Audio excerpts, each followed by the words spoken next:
সুখ এমন একটা জিনিস যেটা সবার কপালে সাপোর্ট করে না। সামর্থ্য না থাকুক, পাশে আছি বলার ক্ষমতা সবার থাকে না। মানুষের মধ্যে মনুষ্যত্ব থাকাটা দরকার, কারণ চালাক তো শেয়ালেও হয়। অতিরিক্ত ভালোবাসার মানুষটাই অতিরিক্ত কাঁদায়। একটা বাস্তব সত্য, যাদের মন ভালো হয় তাদের কপালটাই খারাপ হয়। বিরক্তিকর মানুষরা ধোঁকা দেয় না, ধোঁকা দেয় মজার মানুষেরাই। কখনো মিথ্যা বলো না, কারণ মিথ্যা মানুষকে ধ্বংসের দিকে আরও এক ধাপ এগিয়ে নিয়ে যায়। জীবনে যাই হোক, কখনো হাসতে ভুলো না, কারণ এই হাসিটাই তোমাকে শক্তি আর সাহস যোগাবে। মন কোনো ডাস্টবিন নয় যে এখানে রাগ, ঘৃণা, হিংসা রাখতে হবে। মন একটি অমূল্য সম্পদে ভরা বক্স, যেখানে থাকবে সুখ, ভালোবাসা আর মিষ্টি স্মৃতি।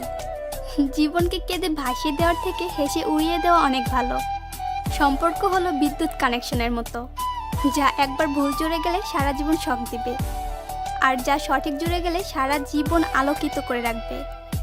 যে আপনার সৌন্দর্য দেখে আপনাকে ভালোবাসে, সে একদিন আপনাকে ঠিকই ছেড়ে চলে যাবে। আর যে আপনার আকর্ষণে আপনার জীবনে আসবে, সেই সারা জীবন আপনার জীবনে রয়ে যাবে। প্রতিটি বাগানে লেখা থাকে ফুল ছেঁড়া নিষেধ। এমন করে যদি প্রতিটি ভালোবাসা লেখা থাকতো মন ভাঙা নিষেধ, তাহলে পৃথিবীটা আরও সুন্দর হতো। নরম কাদা একবার পুরো ইট হয়ে যায়, তারপর যত পানি ঢালা হোক না কেন তা গলে না, বরং আরও শক্ত হয়। মানুষের মনও ঠিক ওরকম, যা একবার জোরে আঘাত পেলে শত আবেগেও তার কোনো পরিবর্তন হয় না।